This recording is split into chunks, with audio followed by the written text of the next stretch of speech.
Hello everyone, welcome to the channel. Today we're going to talk about warehousing and what you should know about the operations, about how they work and about rates and what they offer and how they offer it. To make things simpler, I just put together a checklist. This is probably going to take 2 videos because it's kind of long. And I'm going to provide you all the details about the question that you should ask to understand better how they work and also how this is going to impact your operations and your costs as well. I'm not going to tell you more. Let's look into the checklist first. So here the checklist I put together. You could use it as a reference. Of course, you should fill it in with all your requirements, but just to show you what is important and how you should approach in case you want to do it yourself. So the order doesn't really matter, okay? It's just go through the checklist. We'll go through the checklist together, and of course there are some aspects that are more important than others, but that's for you to evaluate based on your operations. So let's start. We have the serial codes that I mentioned first. Of course, your products may require it or not, same as any other code like the email, for example, for mobile phones and so on. But let's look at this requirement as an example that could be applicable for any other, let's say, codes that you may use, like the email, for example. So the serial code scanning, you may want to have it both at the inbound and outbound and see if there's the possibility to actually link. So you can always see, okay, this product was coming from this inbound and it was shipped to this customer and so on. So you could track back eventually if there's any defect or anything like that. So far, I think in my experience, I never found someone that does both by linking inbound to outbound, but that probably it's easy to do even manually as long as they scan both at inbound and outbound the serial codes. It's very common to do it at the outbound, where you probably have the visibility on the platform that they propose you to use, but bottom line is, do they actually offer that service first? And if we are able to actually see and have the visibility of those serial codes on the platform, because I believe if you have a reason to scan those serial codes, it's because you want to see those serial codes somewhere, which could be a report or it could be the visibility on the platform. Ideally, you should have the visibility on the platform on an older level, but some warehouses may not have that level of tech development yet, so they may offer you a report from time to time. And serial code scanning types as well, like in my experience I found that not all serial codes are easy to scan, so I would suggest that you may send an example as well, just to make sure they can actually scan it. So that's actually something really important when you're not sure about, in general, your barcodes, your products, the way they're packed or the way they have to pack it. Share videos, share pictures, share as much as possible so they can have a better understanding before you sign the contract, without risking that eventually you send inventory and then there's a problem. Like they can't scan the serial codes, for example. Their scan reader doesn't work on your, let's say, labels, for example. Then if there's any limitation, because there may be that there are limitations when it comes to scanning serial codes and provide you with those codes on the platform or on the reports or simply by recording them on an order level. So always check that they are able, with the sample of the image that you will send them, to actually have the full code displayed somewhere in the platform or in the reports, that they are able to record in full that code. Then we have cancellation. This is quite quick. Cancellation flow, like how do we cancel basically? How can we cancel an order? There should be a flow. For example, you can cancel before this time the orders using the cancellation button, and then you need to contact the warehouse if they're out for pick and pack and stuff like that. It's a very common pattern along the warehouses. You can generally automatically cancel as long as it's not under processing yet, and then eventually you may contact the customer support, but it's not really something that's going to happen because you will need to have a very, very fast communication SLA to be able to cancel an order while it's under processing. So it's not really easy. And then when the cancellation cost is going to be applicable, and eventually the cutoff, like by what time I can cancel an order, what's the flow, right? It's kind of part of the flow. When can I cancel an order? Is there any cutoff in terms of time too? Not only as, let's say, if it's in processing to the warehouse or not, but if there's actually a cutoff. Some warehouses work by cutoff, some warehouses work by status of the order. And then when the cancellation cost is going to be applicable, because if it's not under processing, do I pay something for cancelling an order through the platform? So if the cancellation cost is always applicable, or when it's going to be applicable, like when it's under processing and it's going to be cancelled, or simply by hitting the cancellation button, even if the order was just received, it's going to be applicable or not. Then quality check is another big thing, because there are some brands, like apparel brands, that require like quality check to be performed specifically. So here I haven't wrote that much, just because it really depends on the type of business and the type of quality check that you require. But in general, it would be good to ask some proven records of quality check that they did for other customer, if they ever did, because if they never did any, let's say, complex or kind of articulated or a little bit more articulated quality check, they may not have skilled staff, and that's somehow concerning. If you have some high requirements, you will need to teach them. I mean, it's not a big deal, but ideally you could still teach them, and it's a learning curve, but you need to go with the thought that they may not be able to actually meet your expectations. And eventually, if they don't have it, is there any possibility of hiring a skilled staff? Because for certain products, you may need some additional services, like washing, for example, the clothes. I don't know, like or ironing them. Like you need someone who knows how to iron the clothes and make sure that it doesn't burn them, right? That's something that, like if they could consider, if they offer any contractor, they could ideally perform some quality check or some additional services. Doesn't really necessarily need to be a quality check, but also like in general, with the example of ironing, any value-added service. And inbound. Let's talk about the inbound and outbound, which are the two big things to consider. When it comes to inbound, we have the loading and unloading of the goods, right? So whenever you ship something in bulk, which means you're going to send a few pieces of inventory, not just one or two, but probably like hundreds or thousands of them. And this means that someone will need to take out of the truck or from the container the goods. Same when you want to relocate locally, or you want to ship a big order and you're arranging the pickup yourself, someone will need to load and put those goods into the truck or into the container. So if the driver of the truck, the company that is delivering or picking up the goods, doesn't have the capability of loading and unloading, then the warehouse will need to do it, or someone will need to do it. So you need a warehouse able to do this. And of course, it may change. Just go with the thought that just because they can load or unload a truck doesn't mean they can load or unload a container. So just make sure that you ask both questions, and if they have the capabilities, by loose cartons and by pallets. And then what is the cutoff time? Because whenever you send an inbound, there's going to be a time where they can unload. If the warehouse closes at 8 p.m. probably, and it takes 2 hours to unload, I guess the cutoff time will be maximum 5 p.m.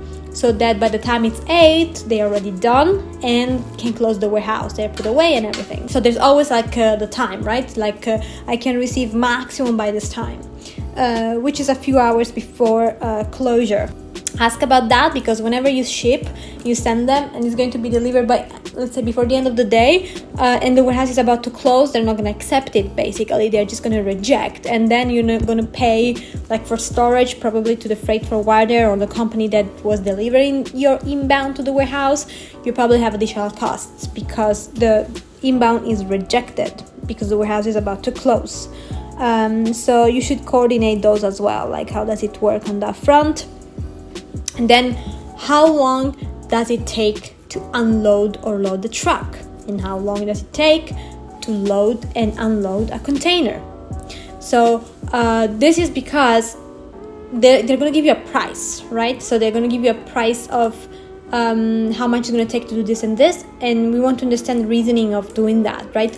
Is that because they need to hire someone, like a contractor? Is that because they need a machine, like a forklift?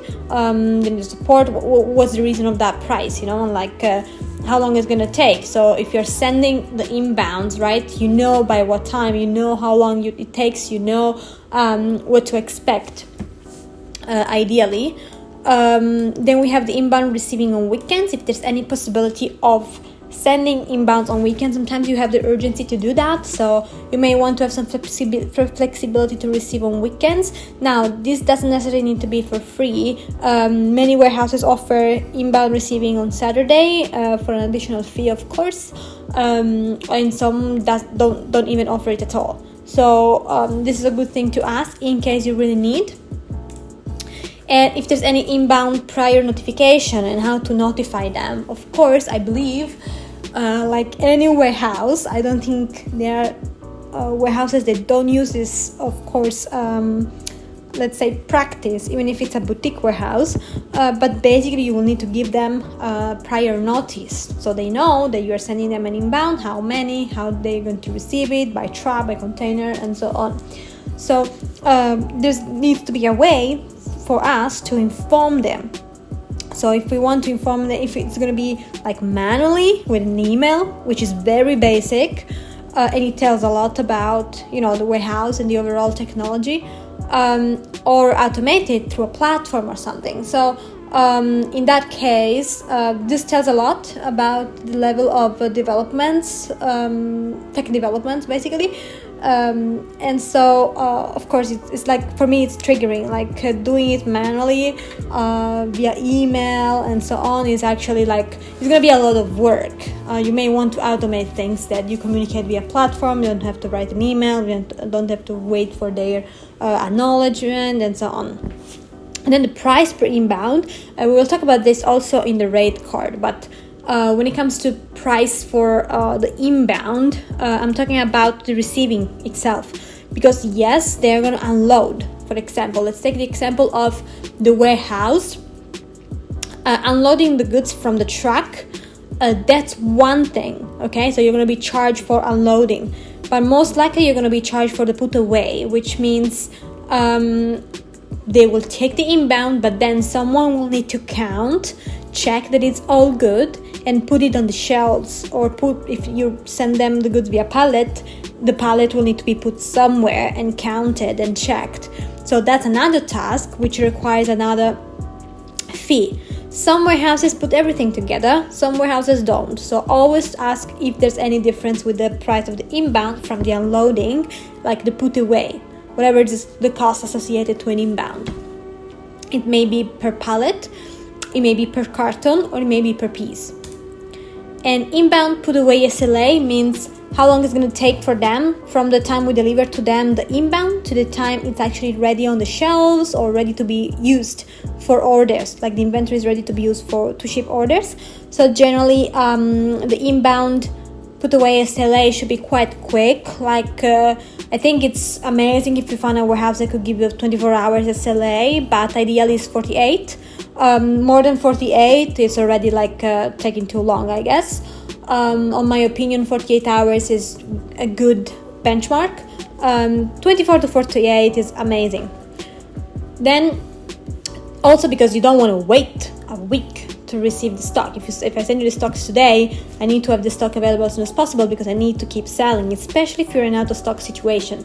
Ideally, what you can do is, if the inbound put away SLA is 48 hours or 72, it's still acceptable, of course, but you may say something like, in case of emergency, and agree in written, of course, that in case of urgencies and out of stock situations, SLA needs to be prioritized and be 24 hours or less. So basically, we're trying to say that 72 hours is not bad in case you have stock, right? You can wait a few more days. But if you don't have stock, so you're out of stock, this SLA can't be 72 hours. It needs to be way less. It needs to be approved right away almost, right? So you can agree on something like that in case they can't, they won't offer put away SLA less than 72 hours basically. And then receive notifications, for example, like whenever they receive the stocks, like how do I know that the stocks are ready? Like I don't want to check every day my inventory and see, oh, is this more than yesterday? Does it include my new inbound? Especially if you inbound frequently, little by little. You want to receive a notification like this inbound has been received, is now available, the inventory related to this inbound is now available. So you want to receive some notification, especially if there's something wrong with this inbound, right? Like if there's any damaged units, if there's a mismatch between what you ship them and what they actually verified that it's actually received. And then inbound communication SLA is like how let's say something's wrong, right? We want to receive the notification for the approval, like we received the stocks, it's back, they're back on the shelves, you can use them. But also communication is just what I was saying before. We want to know if something goes wrong, or if you don't receive on time, or like the old inventory, if you see there's a mismatch, or if you see there's any damage, we need to know as soon as possible. So the communication SLA on this front needs to be very short, almost immediate. So contact me as soon as you find out, basically. And gate charges and parking. There are some warehouses, they may charge you for parking and like for the truck whenever it arrives at the warehouse, especially when there's a queue. Like other trucks they are under the process of unloading, they will probably ask you for let's say for parking, and you will need to pay the parking fee and so on. So it's good to know in advance, because it may be kind of expensive to pay for a few hours, especially when there's a queue. And that's basically about the inbound, serial codes, cancellation, and quality check.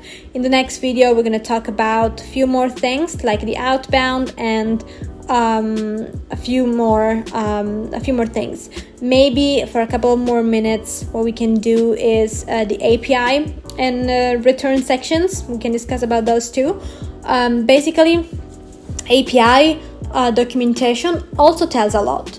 If you don't have technical knowledges, you can still ask if you have any developer to your developer, or even hire someone on Fiverr or Upwork just to review those documentations, for example, because the way they document like the API documentation is actually telling also a lot about the technology itself and about the overall developments and how, not good, but let's say that it's not the proper word, but a good warehouse will have a good documentation too, API documentation too, like very well curated and so easy to integrate with, easy to understand, because some companies may want to just integrate their own checkout, their own website to in-house developed website, to the warehouse management system or to the platform, but of course most of the times the API documentation is not really good, so it's difficult to just connect, and that's actually a big barrier. You don't want to spend, let's say, an eternity to connect with them. So API documentation is also something to look into, because you may not need it today, but you may need it tomorrow. So it actually tells a lot. I'm not here to spend too much time on API documentation, but a good API documentation is for me a synonym of a good, let's say, technology and a good warehouse. Returns, we have return handling process. So overall, we want to understand how they handle the return process.